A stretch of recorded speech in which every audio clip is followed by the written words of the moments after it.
नमस्ते friends, welcome back again.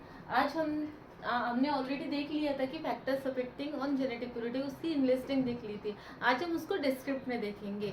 तो कौन से फैक्टर्स अफेक्टिंग है वो हमने लास्ट वीडियो में देख लिया था। तो अब वन बाय वन हम उसका डिस्क्रिप्शन देखेंगे। तो अब हमारा पहला फैक्टर कौन सा था?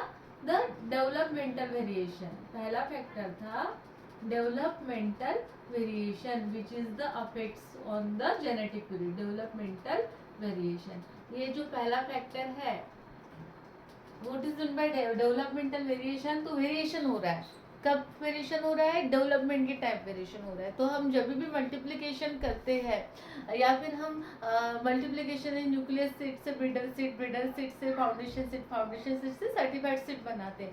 तो एट दैट टाइम अगर हमने जो वैरायटी जिस एरिया के लिए बनाई गई है उस एरिया में न लगा के हमने अदर एरिया में लगाया, सपोज एक आध वैरायटी और ड्राईलैंड एरिया के लिए बनी गई है, या फिर वो एक सपोज लैटरेट सॉइल है उसके लिए बनी गई है, तो लेकिन हमने उसको नहीं लगा, वहाँ पे नहीं लगा के उसको हमने ब्लैक वाले सॉइल में लगा लिया, या फिर उसको हमने ड्राई लैंड में न लगा के इरिगेटेड वाले एरिया में लगा लिया, मल्टीप्लिकेशन कर लिया उसका, तो क्या हो जाएगा?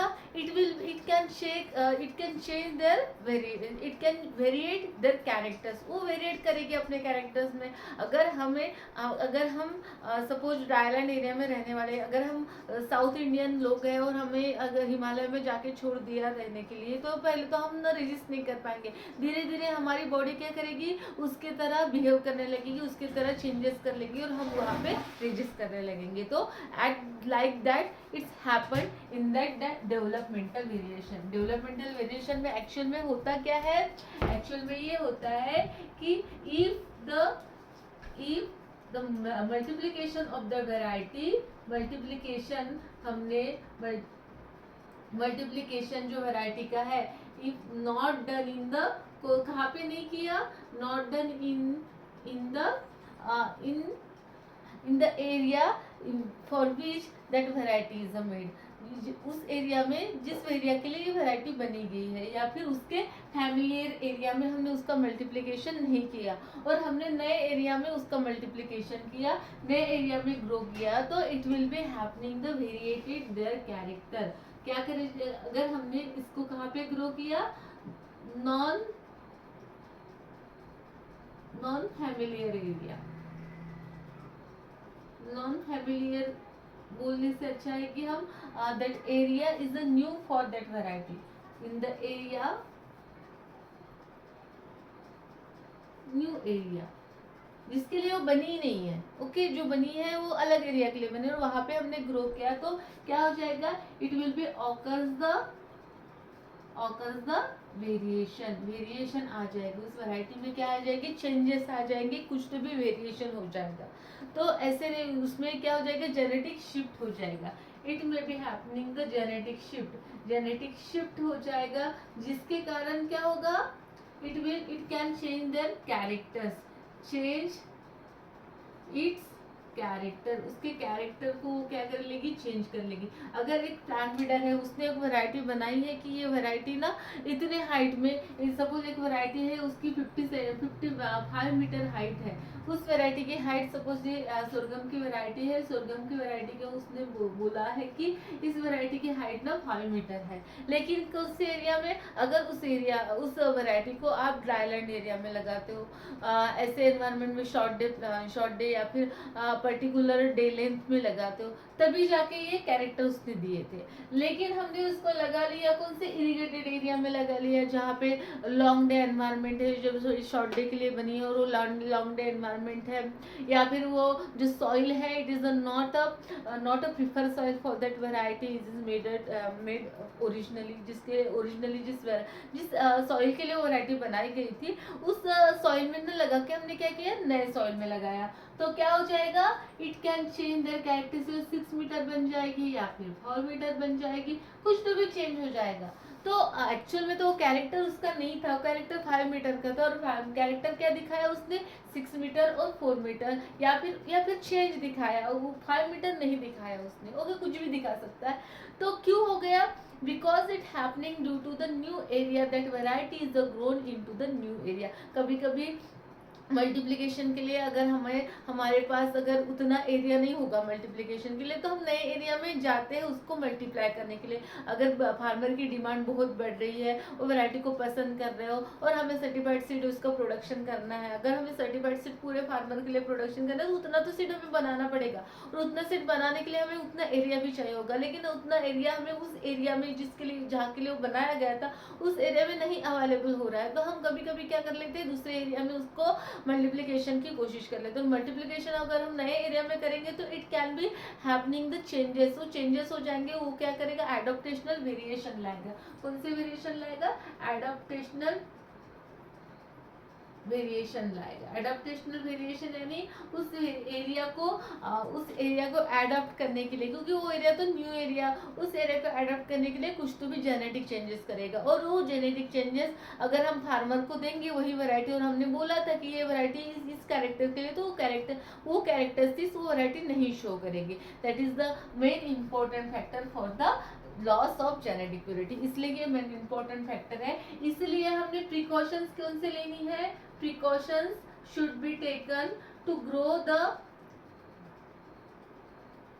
precautions should be taken to grow the variety को कहाँ पे ग्रो करना है, grow in the familiar area only, familiar area में ही ग्रो करना है, एडॉप्टेशनल एरिया या फिर एडॉप्टेशनल एरिया में ही ग्रो करना है, न्यू एरिया में ग्रो नहीं करना है। अगर आप न्यू एरिया में ग्रो करोगे तो क्या होगा, whenever we go for the multiplication in the new area, then it can be happen the change in genetic adaptational variation will be happened and developmental variation will be happened, and it not be give the original characteristics, and therefore they lost the genetic purity, loss हो जाएगी genetic purity, यानी ये कि यही character देना था लेकिन ये कैरेक्टर नहीं, उसने कौन से तो भी नए कैरेक्टर दिए और वो क्या हो गया, उसकी जेनेटिक प्योरिटी लॉस हो गई। जेनेटिक प्योरिटी 5 मीटर में रखी हुई थी और प्योरिटी जेनेटिक प्योरिटी न लाने के कारण क्या होगी, उसकी लॉस होगी जेनेटिक प्योरिटी, और जो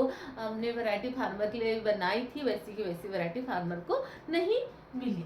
okay, that is the first हो गया। अगर और अभी हम देखेंगे थर्ड जो बहुत इंपॉर्टेंट है, that is the mechanical mixture. Mechanical mixture, this is the much important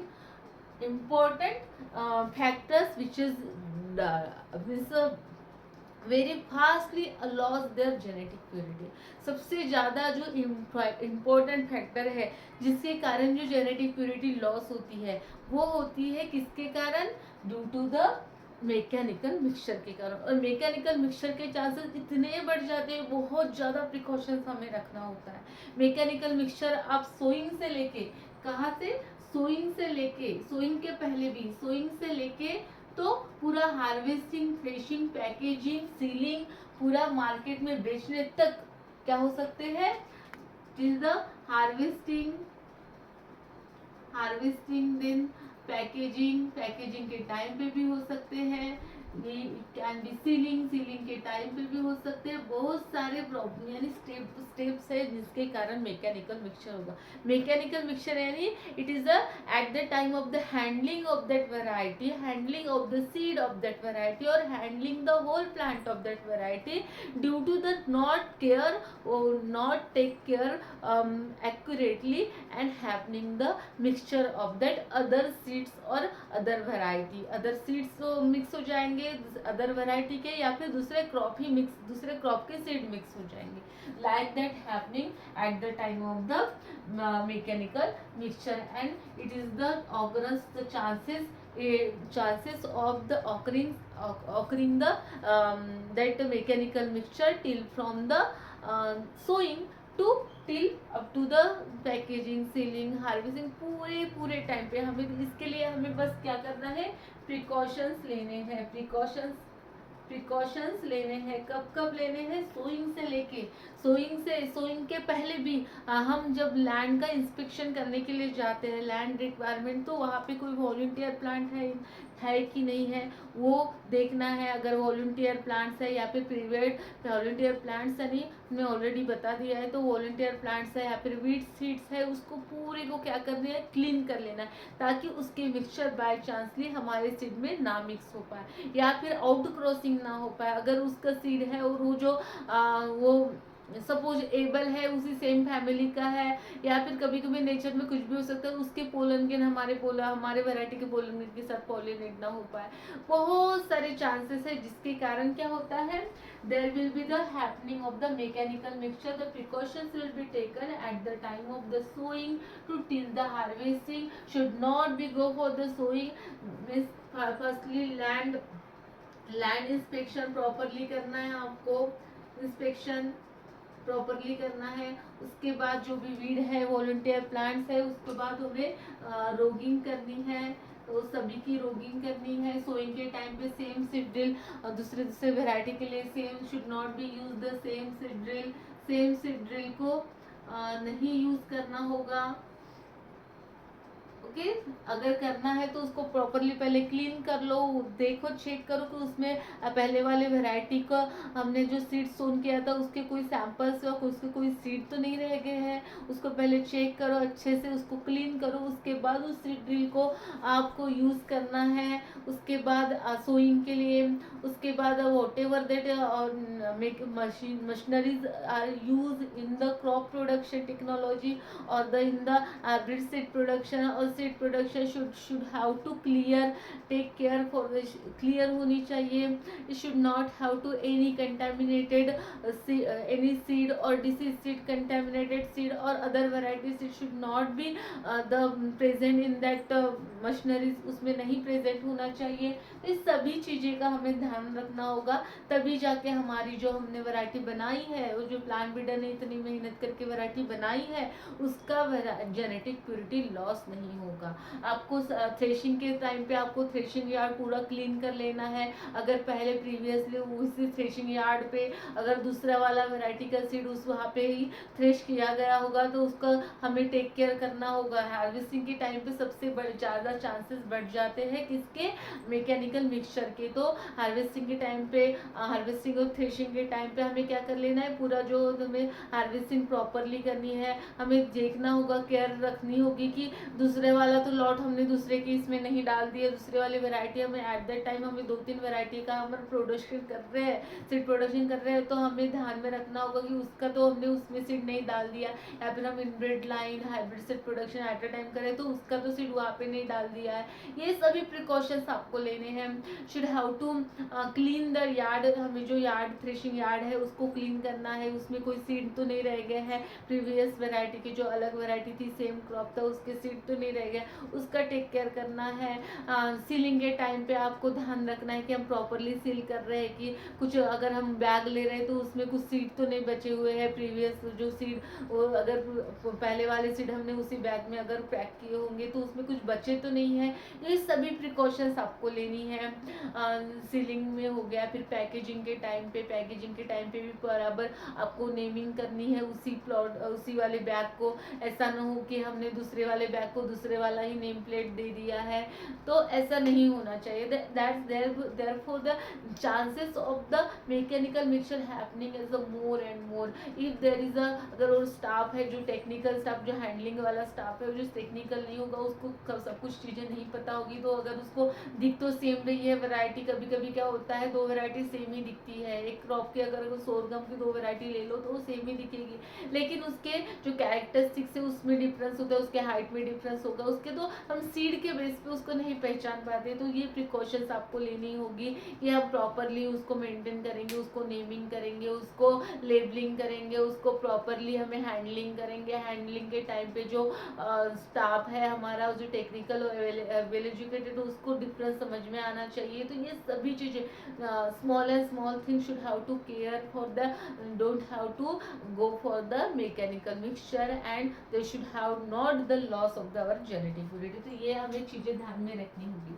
से थर्ड वाला हमें तो प्रिकॉशंस आपको लेने हैं कि हार्वेस्टिंग से लेके सोइंग से लेके आपको रोगिंग करनी है, प्रॉपरली आपको थ्रेशिंग करनी है, प्रॉपरली हार्वेस्टिंग करनी है, प्रॉपरली पैकिंग करनी है, सीलिंग करनी है, कि उसमें सीलिंग के टाइम पे bag should have to clean, bag should have to use clean, drill have to use at the time of sowing, clean threshing yard should be use for the thresher, thresher should have to clean, thresher भी जो हम use करेंगे उसमें नहीं होना चाहिए कि दूसरे वाले खेत पे गया है वो थ्रेशर और वहाँ पे उसने कुछ सपोज मस्टर्ड मस्टर्ड या फिर दूसरा गेहूं है उसको वहाँ पे हार्वेस्ट किया और अपने खेत पे आके उसने सोरगम को हार्वेस्ट किया और पता चला कि गेहूं और सोरगम मिक्स हो गए, गेहूं के कुछ सैंपल उसमें रह गए थे और वही सीड अपने सोरगम के सीड में मिक्स हो गए, तो ऐसा नहीं होना चाहिए. So that is the main important factor, the mechanical mixture. Then third important factor is the genetic drift. Genetic drift. Genetic drift यानी क्या होगा? There is the due to the sampling air there is a loss of the genetic frequency. genetic frequency क्या हो जाएगी और genetic frequency change होगी. The change in genetic frequency due to the sampling error. Okay, due to the random sampling. random sampling के कारण क्या होगा? random sampling के कारण क्या होगा? change the genetic frequency, gene and genetic frequency due to the random sampling के कारण. ओके, रैंडम सैम्पलिंग एक्चुअल में क्या होता है, हम जब भी हम whenever we go for the inbred line genetic maintenance of the inbred line genetic purity और maintenance of the genetic purity, अगर हम जब भी न्यूक्लियस एसिड, सपोज हम न्यूक्लियस एसिड की हमेशा जेनेटिक प्योरिटी 100% होती है, सबसे हाई जेनेटिक प्योरिटी हमें न्यूक्लियस एसिड की चाहिए. उसके बाद ब्रीडर एसिड की भी 99.5, तो 100 ही हम ले लेते हैं, लेकिन 99.9 चल जाती है, लेकिन 100 ही हम उसको भी बोलेंगे. उसके बाद आपको फाउंडेशन एसिड की थोड़ी कम होगी तो चल जाएगा, और सर्टिफाइड एसिड की आपको 98% तक चाहिए. तो like that on an average मैं बता रही हूँ, it is depend on that variety, depend on that crop. तो रैंडम सैम्पलिंग के कारण, रैंडम सैम्पलिंग अगर whenever we go for the selection, अगर हमें सिलेक्ट करने हैं वैरायटी वाले, तो हम क्या कर लेते हैं, कभी कभी ना हमें बहुत सारा, हमें 10,000 हमारा जो प्लॉट्स है वो 10, इसमें 10,000 सैंपल्स है, 10,000 सैंपल्स है, और हमें whenever we go for the selection, अगर न्यूक्लियस सीड को हम बोल रहे प्रोडक्ट्स कर रहे हैं, न्यूक्लियस सीड को मल्टीप्लाई कर रहे हैं, न्यूक्लियस सीड से न्यूक्लियस सीड ही बना रहे हैं. ओके, एक्चुअली न्यूक्लियस सीड से न्यूक्लियस सीड बनाते हैं और ब्रीडर ही बनाता है वो. तो 10,000 सैंपल है, 10,000 में हमने ओनली कितने सिलेक्ट किए हैं, हमने ओनली सिलेक्ट किए हैं 500 सैंपल, हमने ओनली 500 सैंपल सिलेक्ट किए. तो क्या हो जाएगा, अगर इतने सारे सैंपल, उसमें से आपको अगर बहुत सारा टैलेंट है क्लास में और उसको आपको बोलेंगे कि सब 100 बच्चे, उसमें से आपको बोलेंगे कि 2 ही बच्चे सबसे अच्छे वाले निकालो, तो इट्स में भी डिफिकल्ट ना, तो बहुत सारे तो लॉस हो जाएंगे. बहुत सारे के पास टैलेंट था, तो ऐसे तो हम नहीं बोल सकते कि 2 ही बच्चे बहुत ही होशियार है, बाकी के बुद्धू. तो बहुत सारे कुछ सभी के बाद कुछ अलग अलग तो टैलेंट होगा ना. सभी बच्चे, 2 बच्चे तो पूरा फुलफिल 100 आउट ऑफ 100 पूरे क्लास का तो टैलेंट नहीं जमा सकते, कुछ में कुछ कमी होगी, कुछ में कुछ ज़्यादा होगा, कुछ में कुछ कमियां होगी, कुछ में कुछ अच्छियाँ होगी, या फिर पूरे के पूरे कैरेक्टर हम इन दोनों में भी चांसेस हो सकते हैं कि वो दोनों में वो तो एक चीज़ के लिए अगर यील्ड बहुत ज़्यादा दे रहे लेकिन बाकी के कैरेक्टर ससेप्टेबल होंगे, कुछ तो भी होंगे. तो ऐसे हम क्या करना है, हमें ओनली 500 प्लांट्स लेना है. तो आपके कितने सारे प्लांट्स, आपके 9,500 प्लांट्स क्या हो जाएंगे, लॉस हो जाएंगे. तो इतनी सारी वेरिएबिलिटी अगर लॉस हो गई, या फिर हमने सिलेक्शन के टाइम इनको नहीं चुना है, तो क्या हो सकता है, may be possibility to there is the loss of the genetic variation, loss of it can may be the change the genetic frequency, gene and genetic frequency को चेंज करेंगे. जो जीन एंड जेनेटिक फ्रीक्वेंसी है जो कि जैसे कि यही वाली होती है जीन एंड जेनेटिक फ्रीक्वेंसी, यानी जो ऐसे होता है p² plus 2pq plus q²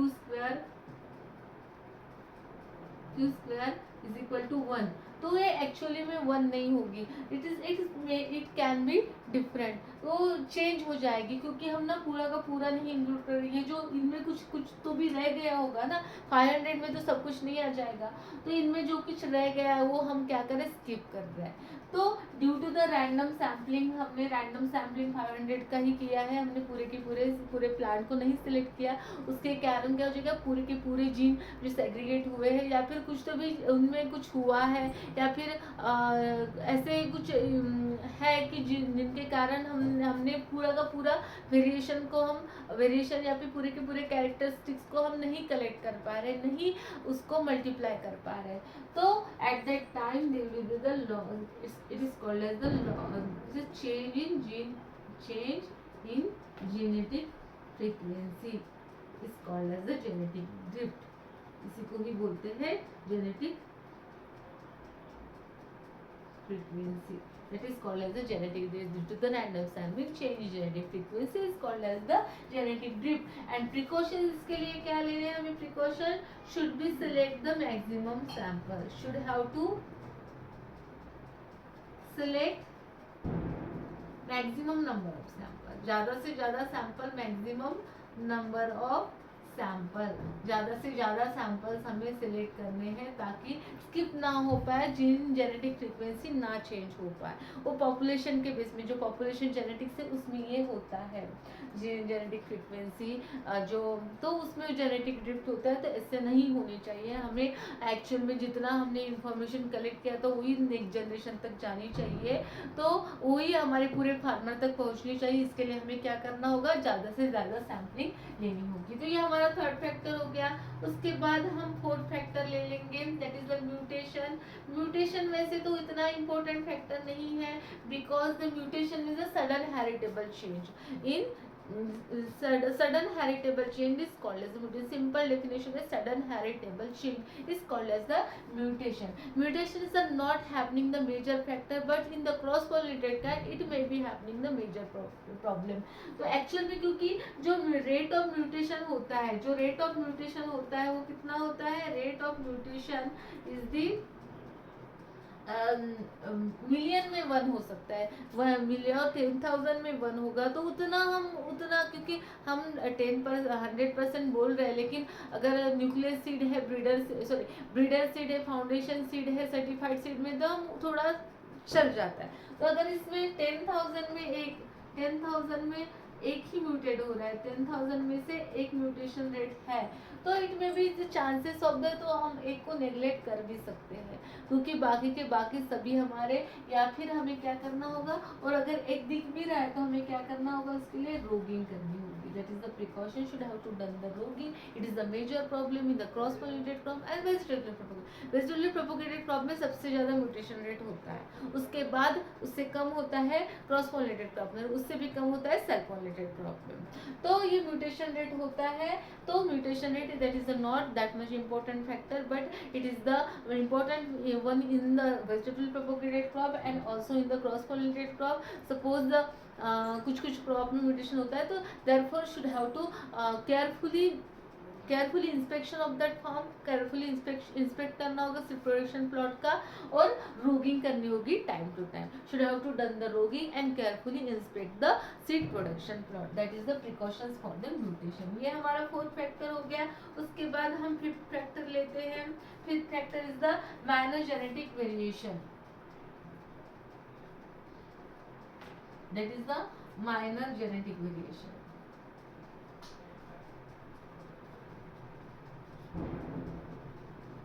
minor genetic variation भी एनवायरनमेंट, कभी कभी क्या हो जाता है, हमने तो सेम एनवायरनमेंट में लगाया, लेकिन कभी कभी ना ज़्यादा बारिश हो जाती है, कभी कभी क्या हो जाता है, ज़्यादा ही टेम्परेचर बढ़ जाता है, कभी कभी क्या हो जाता है, तो उसके कारण कभी कभी क्या कर लेता है plants, it can B change their genetic जो जेनेटिक यानी what ever that genetic character, जो जेनेटिक कैरेक्टर को क्या कर लेता है, वो चेंज कर लेता है. That is called as the minor genetic variation is the happen due to the environmental variation. Environmental variation के कारण ये माइनर जेनेटिक वेरिएशन आता है, और इसके लिए हमें क्या करनी होगी, रोगिंग ही करनी होगी. टाइम टू टाइम हमें देखना होगा कि कुछ तो भी वेरिएशन तो दिख तो नहीं रहा है ना हमारे वैरायटी में, जो मल्टीप्लाई कर रहे हैं उसमें कुछ वेरिएट तो नहीं हो रहा है. तो उसको हमें टाइम टू टाइम क्या करना है, इंस्पेक्ट करना है, इवेल्युएट करना है और रोग आउट करना है. अगर हमें ऐसे कुछ दिख रहा है जो कि हमारे वैरायटी के कैरेक्टर से मैच नहीं हो, कुछ तो भी अलग दिख रहा है,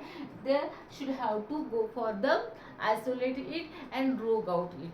आइसोलेट कर लेना है, रोग आउट कर लेना है, उसको हमें क्या कर लेना है, टाइम टू टाइम हमें चेक कर लेना है, कुछ वेरिएशन तो दिख नहीं रहा है, उसको रोग आउट कर लेना है. तो ये हमारा 5th वन फैक्टर हो गया. Okay, then 6th one factor is the selective influences of the pest and diseases. Selective influences of the pest and diseases. 5 हो गए फैक्टर्स. 6th वन हम देखेंगे, selective influences of the pest and diseases. 6th one is the selective influences of the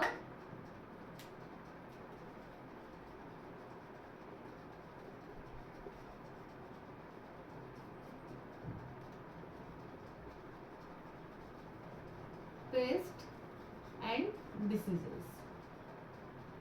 Okay, selective influences of the pest and diseases. It is happening due to the whenever we go for the pure culture, pure monocropping. अगर हम monocropping के लिए जा रहे हैं, अगर हम same to same variety उसी एरिया में उसी फील्ड में लगा रहे हैं, तो देयर इज द क्या हो जाएगा, वो जो रेस हो जाएगी, that is the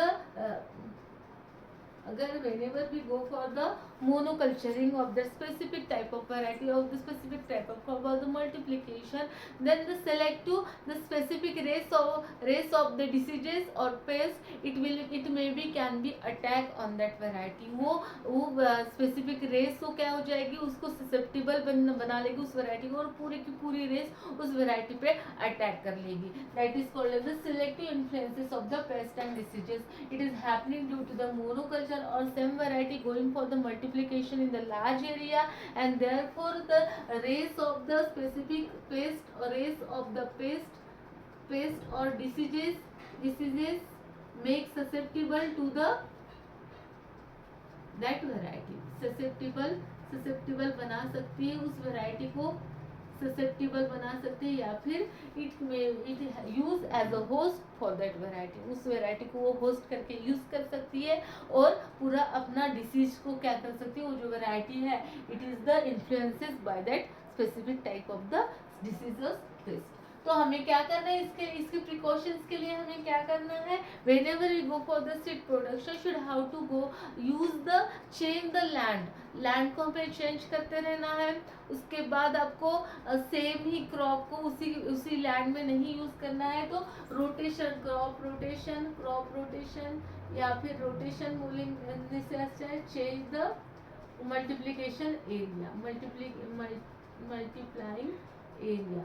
okay, area को हमें क्या करना है, जो एरिया में हम मल्टीप्लिकेशन सेम पूरे के हर एक साल आप वही एरिया और वही क्रॉप को आप, या फिर हमें क्या करना है, और रोगिंग करना है. हमें थोड़ा भी इंस्पेक्शन दिख रहा है, रोगिंग करनी होगी. whenever you go for the inspect of that variety, inspect of that crop, and you just you observe the any disease infection or pest infection, then you should have to go for the rogue out it. आपको क्या कर लेना है, वो रोग out कर लेना है, निकाल के फेंक देना है. Okay, then 7th one is the हमारा 7th वाला होगा, दैट इज द 7th वाला हो जाएगा हमारा म्यूटेशन हो गया, जेनेटिक ड्रिफ्ट हो गया, selective influences of the paste and diseases हो गया. उसके बाद हमारा हो जाएगा ब्रीडर स्किल.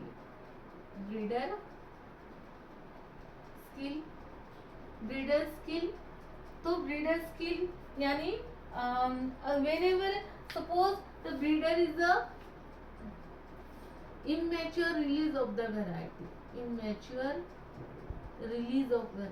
ये बहुत मायने रखता है. Okay, immature release of the variety, या फिर नॉट प्रॉपर ऑब्जर्वेशन नहीं किया है, तो क्या हो सकता है, हमारी जेनेटिक प्योरिटी डिटेरियोरेट हो सकती है, we can be loss the genetic purity in mature release of the variety. तो ये पहले कंसेप्ट देख लेंगे। बहुत बार क्या होता है, whenever you go for the development of some variety should how to minimum 6 generation for the selfing. 6 generation के लिए हमें सेल्फिंग के लिए जाना होगा। ओके, 6 to 7, कम से कम 6 तो जाना है, 7 8 9 10 डिपेंड ऑन दैट क्रॉप। अगर सेल्फ पॉलिनेटेड क्रॉप है तो 6 तक चल जाएगा, लेकिन क्रॉस पॉलिनेटेड क्रॉप है तो आपको ज़्यादा से ज़्यादा जनरेशन के लिए सेल्फिंग के लिए जाना होगा। क्या करना होगा, इनब्रीडिंग करना होगा, सेल्फिंग करना होगा, इनब्रीडिंग सेल्फिंग करना होगा। क्यों करना होगा, to fix of the character, to fixation of the character, fixation of the character. लेकिन अभी बहुत बार क्या हो जाता है, जो प्राइवेट कंपनीज होती है, बहुत बार ऐसे होता है, ऐसे बोलना नहीं, लेकिन ऐसे होता है कि उनको ना टारगेट दिया रहता है कि आपको ना ये इतने साल में आपको इतनी वैरायटी रिलीज करनी ही करनी है। ठीक है, वेजिटेबल प्रोपोगेटेड क्रॉप है तो कोई बात नहीं, लेकिन आप सीड प्रोपोगेटेड क्रॉप में ये चांस नहीं ले सकते। आपको अगर बोला गया है कि इतने दिनों में आपको इतने, या फिर उन्होंने कुछ टारगेट दिया कि इतने साल में आपको इतनी वैरायटी रिलीज करनी है, उसको उन्होंने बोला कि 5 साल में आपको वैरायटी रिलीज करनी है, तो क्या हो जाएगा ना, वो फास्टली 5 साल में अगर ईयर में एक बार ले सकते हैं तो ठीक, एक बार ले सकते हो, 5 ही जनरेशन हो जाएंगे 5 साल में, और 5 साल के बाद भी उसको लगेगा हाँ हाँ वैरायटी बन गई है, चलो रिलीज कर लो। और रिलीज के लिए भी ना बहुत बार, यानी ऐसे बोलना नहीं चाहिए, लेकिन बहुत बार क्या होता है ना, जो ऑफिसर्स होते हैं उनको ना, जो प्राइवेट कंपनीज वाले हैं उनको पैसे वगैरह दे कि चलो हमारी वैरायटी रिलीज कर दो कर दो कर दो, ऐसे बोलते हैं, यानी कर दो, यानी हमारी वैरायटी को आप सैंक्शन दे दो, हमारी वैरायटी को टैग के लिए दे दो और हमारी वैरायटी रिलीज कर लो। और एक्चुअल में आपने देखा होगा कि बहुत बड़े फार्मर के साथ ना प्रॉब्लम हुई है कि अगर एक वैरायटी को उन्होंने बोला कि ये वैरायटी ना बहुत अच्छा ईल्ड देती है, तो ये 1 साल लगाते हैं वो वैरायटी। जैसे लास्ट टाइम एक सोयाबीन के बारे में ऐसे हुआ था कि वो वैरायटी बहुत अच्छा ईल्ड दिया 1 साल में, लेकिन नेक्स्ट ईयर जब फार्मर ने उसकी डिमांडिंग की, उसी को ही उन्होंने लगाया खेत में, तो पता चला कि उसने अच्छा ईल्ड दिया ही नहीं। तो क्या हुआ, वो due to the pre maturation release of that variety, वो मैच्योर ही नहीं, पूरी प्रॉपरली मैच्योर ही नहीं हुई थी रिलीज के लिए, वो पूरी पकी नहीं थी, उसकी जीन ही फिक्स नहीं हुए थे। क्योंकि जीन फिक्स होने के लिए आपको पता होगा कि आप F1 F2 F3, F1 में तो पूरा 50% होता है, दोनों के दोनों जो पेरेंट होते हैं ए और बी के कैरेक्टर 50-50 होते हैं, इसके 50 इस पे 50 होंगे F1 में, F2 में जाके 75 होते हैं, F3 में जाके फिर 75 83 होते हैं, फिर F4 में जाके आपका, और इसमें 12 मिला लो तो 6 मिला लो तो क्या हो जाए 83 83 और 6 89 तक 80, यानी ऐसे करके आप फिर 6 तक आपको क्या मिल जाएंगे, 5 और 6 और 7 तक आपको ना 100% यानी नियर अबाउट 98% तक आपको प्योर वैरायटी मिल जाती है, यानी वो कैरेक्टर के लिए प्योरिटी होती है। इसके कारण हमें उतने जनरेशन तक सेल्फिंग करनी होती है। अगर हम पहले ही इसको 5 जनरेशन में ही कर लेंगे तो मे भी हो सकता है कि 90% ही क्या मिला उसमें, जो कैरेक्टर थे 90% ही फिक्स हुए, बाकी के कैरेक्टर नहीं फिक्स हुए, तो उसमें भी चेंज हो सकता है नेक्स्ट जनरेशन में। तो नेक्स्ट जनरेशन में क्या हो गया, कुछ तो भी वेरिएशन हो गया, या फिर पॉलिनेशन या फिर सेग्रीगेशन हो गया, तो इसके कारण सेग्रीगेशन हो सकता है। तो ऐसे नहीं करना है, इसलिए आपको जो भी प्लांट ब्रीडर है उसने क्या करना होगा, मैच्योर वैरायटी को ही रिलीज करना है। मैच्योर यानी 7th जनरेशन के बाद ही उसको, अगर 1 साल में 2-3 जनरेशन ले रहे हो तो ओके ठीक है, लेकिन 7th जनरेशन के बाद ही उसको आपको रिलीज करना है, अदरवाइज नहीं रिलीज करना है। आप अगर इस वेजिटेबली प्रोपोगेटेड है तो आप तो F1 में ही रिलीज कर सकते हो, क्योंकि आप आगे जाके वेजिटेबली प्रोपोगेटेड करो, लेकिन सीड प्रोपोगेटेड क्रॉप में आपको ये ध्यान में रखना होगा कि आपको 6 to 7 जनरेशन तक जाना ही, उसके बाद ही आपको वैरायटी मार्केट में लानी है, अदरवाइज आप नहीं ला सकते हो। तो ये प्रॉब्लम्स हैपन होती है, और या फिर ये ऐसे, इसके कारण हमारे फार्मर्स बहुत ज़्यादा फंसते हैं बेचारे, नए हर साल नई वैरायटी इतने पैसे देके, ऑलरेडी उनके पास पैसे नहीं होते, उतना पैसे देके वो वैरायटी को, जो सीड है, क्रॉप के सीड है, उसको खरीदी करते हैं, उसके बाद पता चलता है कि इसका ईल्ड ही नहीं आया, उन्होंने पूरा crop of product, cost of cultivation लग जाता है, पूरा इकोनॉमिक्स यूज होता है, और लास्ट में पता चलता है कि अरे ये तो ईल्ड ही अच्छे से नहीं आया है। तो ऐसे नहीं करना है, ऐसे नहीं करना है, there it is the major problem, अगर ये ऐसे करते हैं ब्रीडर तो is is a major problem, loss of our genetic purity. Genetic purity क्या हो जाएगी, 1 साल तक रहेगी, दूसरे साल में लॉस हो जाएगी। ओके, उसके बाद हम देखेंगे therefore should have to go for the mature release of that variety, mature release of the variety. After that should have to go for the proper observation करना होगा, proper evaluation करना होगा, फील्ड का evaluation करना होगा, seed production plot का, ताकि कुछ वेरिएटेड वाला रह तो नहीं गया है, क्योंकि उसी के ऊपर पूरे फार्मर्स निर्भर रहने वाले हैं। तो आपको ये पूरी चीज़ें अच्छे से ध्यान में रखनी होगी। This may be the cause the loss of our genetic purity. उसके बाद हम 8th वन हम देखेंगे सिलेक्टिव ब्रीडर स्किल्स हो गया हमारा। उसके बाद हम देखेंगे जेनेटिक ड्रिफ्ट भी हो गया था ना, mutation, migration, sorry selective influences of the diseases. उसके बाद हम माइनर जेनेटिक वेरिएशन भी हो गया था हमारा, 6th 7th 8th वन रह गया था हमारा। उसके बाद हम देखेंगे जो क्या होती है agencies, what ever that seed agencies, जो सीड एजेंसीज है, उन्होंने अगर उनका काम प्रॉपरली नहीं किया है तो क्या हो सकता है, it may be loss our genetic purity, हम जेनेटिक प्योरिटी को लॉस कर सकते हैं। तो if there is a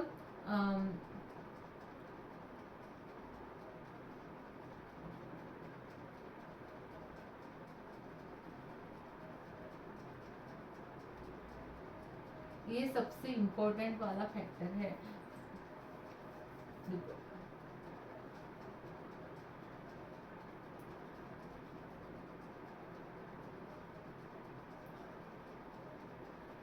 involve in seed production, जो सीड प्रोडक्शन में इन्वॉल्व है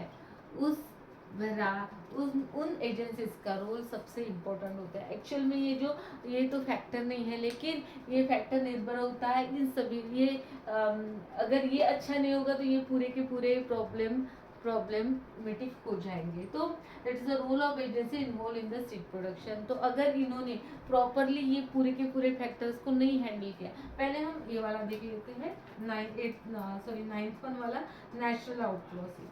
natural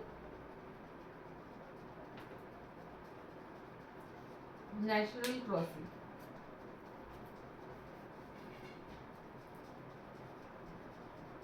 natural crossing.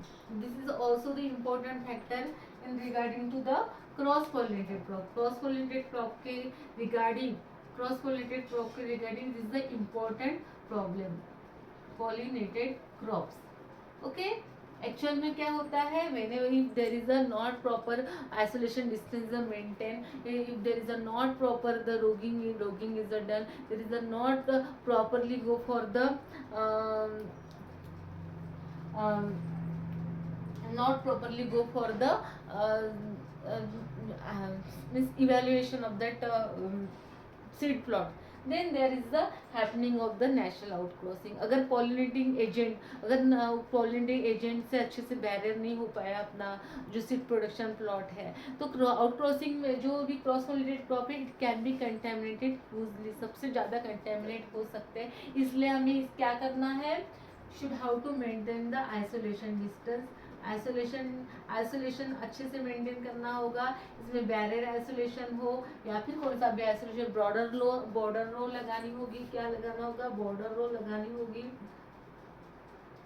Male parent के लगा सकते हो या फिर कुछ बैरियर प्लांट्स आप लगा सकते हो, बैरियर प्लांट लगा सकते हो। उसके बाद रोगिंग करना होगा, कुछ पॉलिनेटर शेडर्स वगैरह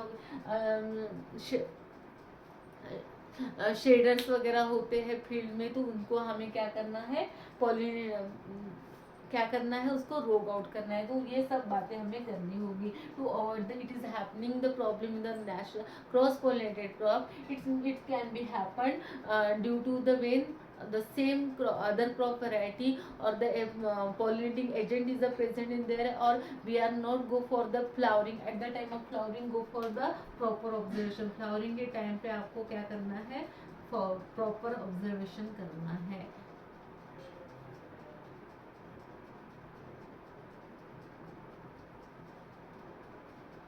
ऑब्जर्वेशन क्या करना होगा, if there is the presence of the pollen shedder, pollen shedder तो नहीं रह गए हैं यहाँ पे, पोलन शेडर कौन से लाइन में, फीमेल लाइन में पोलन पोलन शेडर तो नहीं रह गए हैं। ये सभी ऑब्जर्वेशन आपको अच्छे से करने होंगे, जिसके कारण नेचुरल आउट क्रॉसिंग के कारण हमारे जो सिर्फ प्रोडक्शन प्लॉट है वो कंटेमिनेट हो सकता है, उसके कारण क्या हो सकता है, we can be loss their genetic purity, यानी हमें चाहिए था सेल्फिंग वाला और क्या हो जाएगा बाजू वाला, या फिर हमें A to R क्रॉसिंग चाहिए थी हाइब्रिड के लिए और दूसरे ही क्रॉप ने क्या कर लिया, पोलन ग्रेन को दे दिया, तो उसके कारण क्या हो सकता है, जो हम सीड हार्वेस्ट करेंगे फीमेल लाइन का, वो सीड आगे जाके जिस कैरेक्टर के लिए बनाया है वो कैरेक्टर नहीं देगा। तो इसके लिए हमें प्रिकॉशंस, आइसोलेशन अच्छे से प्रॉपर करना होगा, रोगिंग अच्छे से करनी होगी, ऑब्जर्वेशन अच्छे से करने होंगे। These are the precautions for the natural out crossing. And 10th one is the mixture of the male sterile line और ब्रेकिंग द मेल स्टेरिलिटी। ये मिक्सचर तो पोलन शेडर में हो गया है, breaking of the male sterility, breakdown of male sterility. Okay, जो हम जब भी whenever we go for the hybrid seed production we are cross between the A into R, A into R के बीच में क्रॉस करते हैं। A लाइन कैसी होती है, मेल स्टेराइल लाइन होती है, और R लाइन कैसी होती है, मेल फर्टाइल लाइन होती है। ये जो मेल स्टेराइल लाइन है उसमें हम क्या करते हैं, जीन ऐड करते हैं, मेल स्टेरिलिटी का बहुत बार हम जीन ही ऐड करते हैं, because whenever we go don't can we go for the manual emasculation, then we go for the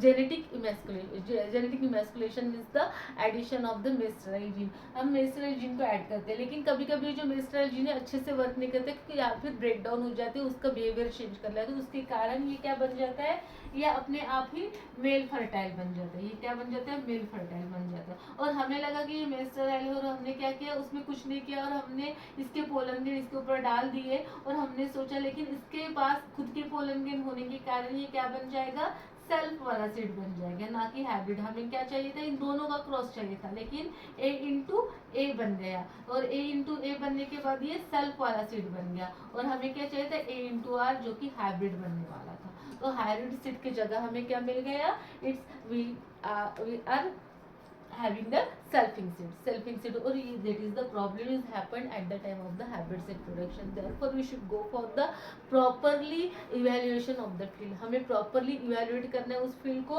हमें observe करना है कि is there any the pollen shader is present, is there pollen shader मैंने already बता दिया है, तो pollen shader बन नहीं तो रह गया है, या फिर A लाइन में कुछ fertile plants रहे है कि नहीं है, वो अच्छे से ऑब्जर्व करना है, उसको रोग आउट कर लेना है। ओके, और सबसे लास्ट वाला हमारा था the role of the agencies involve in the seed production. ये जो सीड प्रोडक्शन में जो कि स्टेट सीड प्रोडक्शन एजेंसीज है, सेंट्रल सीड प्रोडक्शन एजेंसीज है, उन्होंने ये पूरे के पूरे जो फैक्टर्स है उसको अच्छे से नहीं हैंडल किया, अच्छे से नहीं उसको इवेल्युएट किया, तो क्या हो जाएगा, कुछ सभी करे धरे पे पानी गिर जाएगा, यानी क्या हो जाएगा, हमारी पूरी की पूरी जेनेटिक प्योरिटी लॉस हो जाएगी, हमें प्रॉपर जो क्वालिटी सीड है हमारे फार्मर तक नहीं पहुंच पाएगा। इसके लिए हमें क्या करना है कि जो भी हमारे एजेंसीज है, जो भी सीड प्रोडक्शन एजेंसीज इन्वॉल्व है, जो कि सर्टिफिकेट देते हैं कि आपका seed having the 100% genetic purity, और आप उसके ऊपर टैग लगा सकते हो, जो कि जो हमारे फार्मर वेलफेयर है या एग्रीकल्चर एंड फार्मर वेलफेयर के अंडर आता है, तो वो क्या उसके अंडर जो एजेंसीज आती है, जो गवर्नमेंट ऑफ इंडिया के अंडर आती है, तो उसमें क्या करना होगा, उसको अच्छे से अपने रोल जो ऑफिसर्स होते हैं उनको अपनी ड्यूटी अच्छे से फॉलो करनी होगी। उन्होंने उनको चेक करना होगा कि प्रीमैच्योर रिलीज तो नहीं किया है, उनको चेक करना होगा, उनको 4 बार इंस्पेक्शन करना होगा, कम से कम 4 इंस्पेक्शन, 4 फिर इंस्पेक्शन चाहिए तो उसको 4 बार उस सीड प्रोडक्शन प्लॉट को विजिट देनी ही देनी है। उसके बाद उनको देखना है ये प्रॉपरली रोग आउट किया है कि नहीं किया है, उसको देखना है कि आइसोलेशन इस तरह अच्छे से फॉलो किया है कि नहीं किया है, तभी जाके उन्होंने उनको सर्टिफिकेट देना चाहिए। अगर उन्होंने विदाउट देखे हुए उसको सर्टिफिकेट दे दिया कि या फिर पैसे के लालच में सर्टिफिकेट दे दिया, तो हमारे फार्मर को क्वालिटी सीड नहीं मिलेगा, और जो पूरी की पूरी जेनेटिक प्योरिटी है वो लॉस हो जाएगी, और इसका कोई इफेक्ट नहीं होगा। तो ये होते हैं, these are the factors which are affect the genetic purity। Okay, जो रूल्स एजेंसीज है, स्टेट सीड सर्टिफिकेशन कमेटी और central seed certification, state seed certification committee और सेंट्रल सीड सर्टिफिकेशन कमेटी होती है, एजेंसीज होती है। This are the responsible for that thing. Central के लिए सेंट्रल वाली और स्टेट के लिए स्टेट वाली, उन्हें अपना रोल प्रॉपरली निभाना चाहिए, तभी जाके हमारी जो वैरायटी है वो प्रॉपरली जेनेटिक प्योरिटी क्या हो जाएगी, प्रॉपरली मेंटेन हो जाएगी। तो ये पूरे फैक्टर्स हो गए, 10 के 10 factors which are responsible for the loss of our genetic purity. आगे के वीडियो में हम देखेंगे one by one crop wise the how to go for the production of the hybrid seed production is a different. Okay, thank you friends. अगर आपको कोई भी doubt है तो you can be ask me in the comment, और अच्छी लग रही होंगी तो आप प्लीज लाइक और सब्सक्राइब कीजिए। Thank you so much.